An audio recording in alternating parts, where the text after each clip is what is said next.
Hai teman-teman, selamat datang di channel Mind, channel yang membahas tentang dunia pikiran dan segala macam potensinya. Karena luasnya dunia ini ditentukan dari luasnya pikiran Anda. Baiklah, teman-teman, kita kemarin sudah membahas tentang membuka gerbang pikiran bawah sadar siswa. Untuk Anda yang barusan masuk ke channel ini dan kebetulan membuka video ini, saya sarankan untuk kembali ke channel yang sebelumnya. Saya sarankan untuk masuk ke video yang sebelumnya, video pertama dan video kedua, agar pemahaman Anda tentang materi ini benar-benar utuh. Saya akan membahas part demi part, tahap demi tahap, agar tidak ada yang terlewatkan, sehingga ilmu ini benar-benar bisa Anda terapkan dan Anda manfaatkan. Kemarin kita sudah masuk ke yang pertama, yaitu masuklah dengan antusias, ya. Sedikit saya ulang. Jadi manusia memiliki mirror neuron, yaitu cenderung meniru sesuatu yang dilihatnya tanpa disadari. Masuklah dengan antusias, sehingga saat Anda antusias, maka murid melihat Anda antusias dan dia juga akan antusias.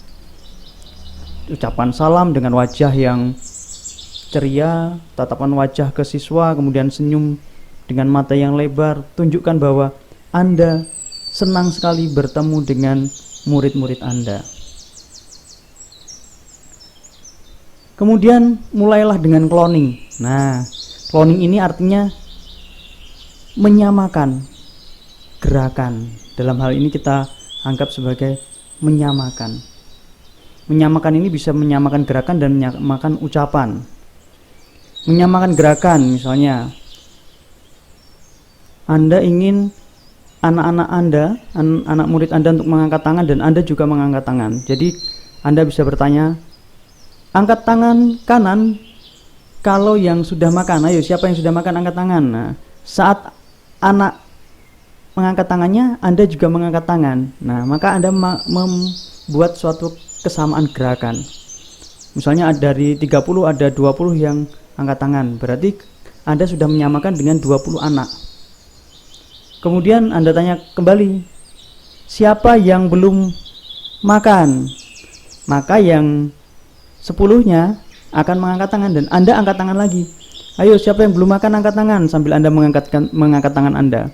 Maka Anda sudah mendapatkan 10 lagi kesamaan, 10 lagi anak yang sama. Artinya 30 anak yang ada di kelas itu sudah melakukan gerakan yang sama dengan Anda.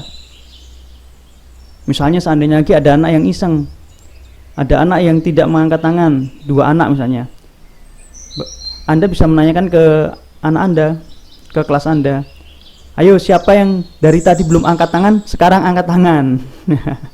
Nah, maka Anda akan mendapatkan semuanya menyamakan gerakan dengan Anda. Nah, karena saat menyamakan gerakan dengan Anda sefrekuensi dengan mereka. Secara bawah sadar dia akan membuka, oh ternyata Bapak ini sama dengan saya. Itu secara bawah sadar, teman-teman, ya. Itu menyamakan gerakan. Kemudian yang kedua adalah menyamakan ucapan. Bisa dilakukan dengan misalnya, mari bernyanyi bersama-sama. Nah, kita menyanyikan lagu bersama-sama. Ini biasanya dilakukan untuk anak-anak TK dan SD. Misalnya untuk level yang lebih tinggi, biar semangat, mari kita ucapkan bersama-sama, yes, ya. Maka anak-anak juga mengucapkan yes. Nah, bersama-sama. Anda bisa menggunakan kreativitas Anda untuk menyamakan gerakan dan ucapan ini. Cara yang berikutnya adalah dengan membuat cerita.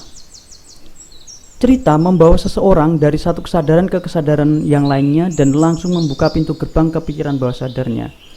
Jadi teman-teman, cerita itu adalah sesuatu hal yang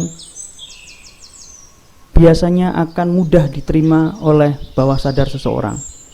Nah, kalau kita melihat misalnya hampir semua yang ada di kitab suci, para ulama, para pendeta, para pastor, mereka akan menyampaikan ajaran agama dengan bentuk-bentuk cerita.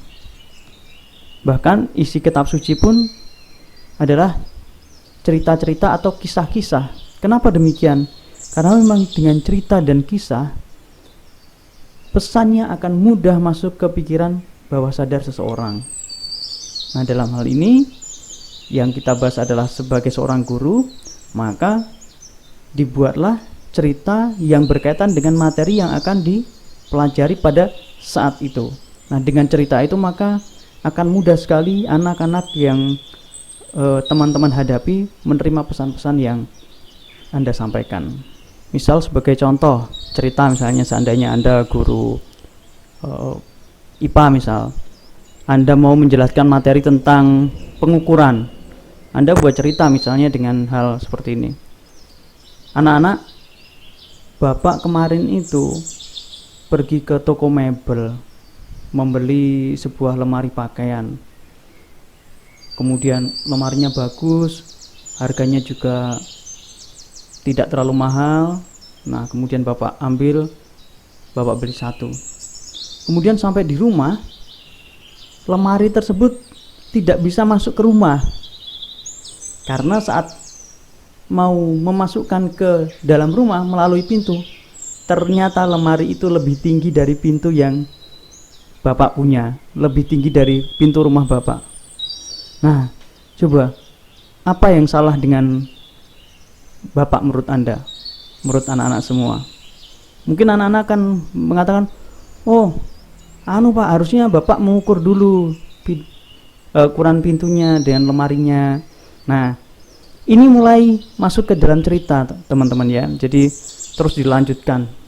Nah, maka anak akan berpikir, oh, pentingnya suatu pengukuran.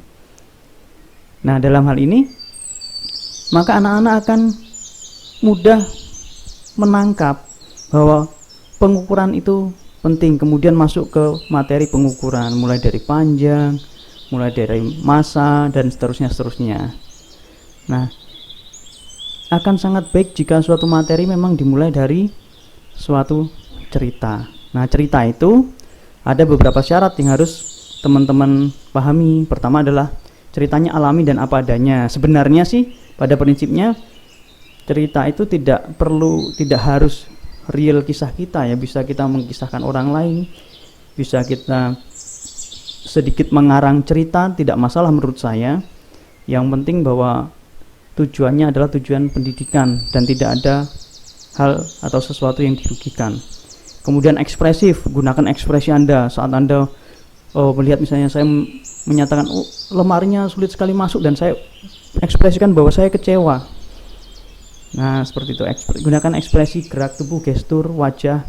Kemudian gunakan pengalaman sehari-hari atau topik yang sedang hangat. Nah, ini cukup baik juga ya, terutama misalnya Anda adalah guru PPKN atau IPS, gunakan misalnya yang berita yang sedang viral, seperti itu. Gunakan emosi, nah, perasaan bahagia, sedih, segala macam, gunakan ini. Kemudian fun dan membangun. Nah, cerita ini pada akhirnya buat sesuatu yang menyenangkan, yang fun. Selanjutnya, teknik-teknik rahasia belajar efektif. Nah, teknik-teknik rahasia belajar efektif.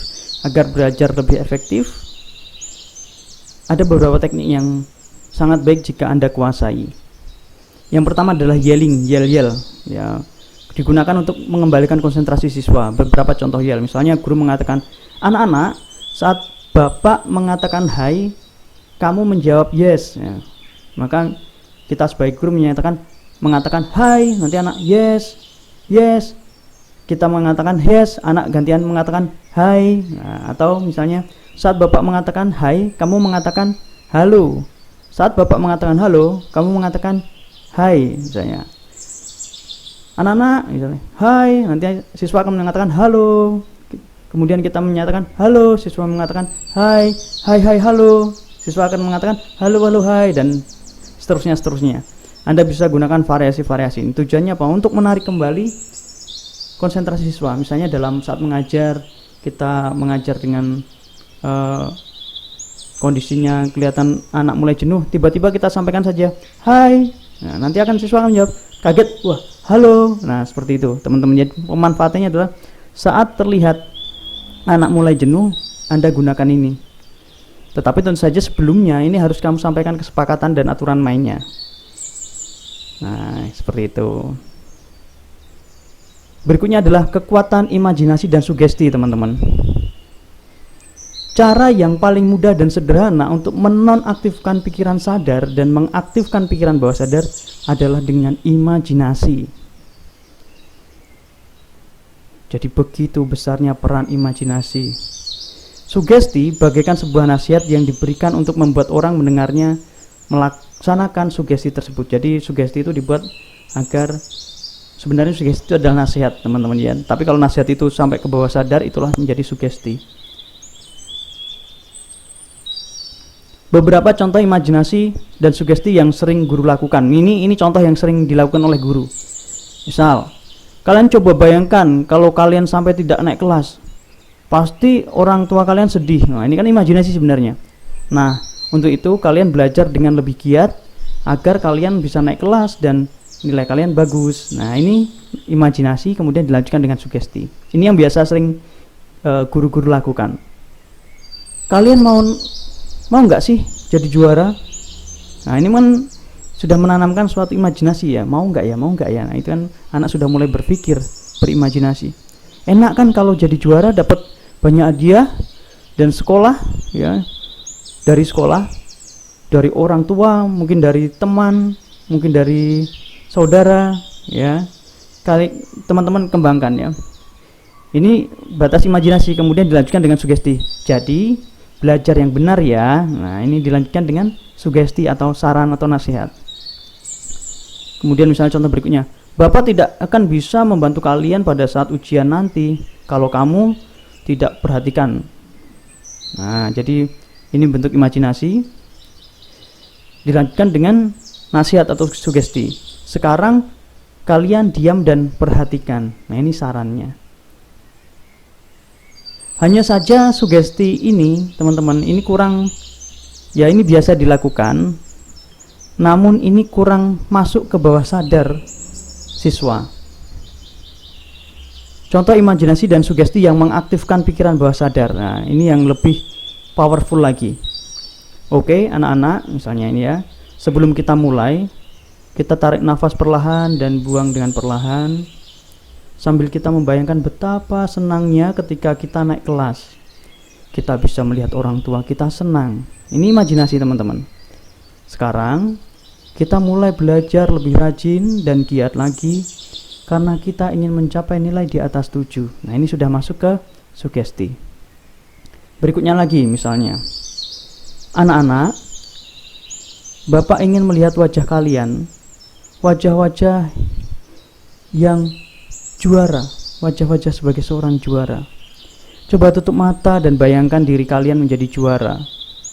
Lihat hadiah-hadiah yang kalian dapatkan dari sekolah maupun dari keluarga. Ini masuk imajinasi ya, teman-teman ya. Mulai sekarang kalian belajar lebih rajin lagi karena kalian adalah juara. Nah, ini adalah sugesti.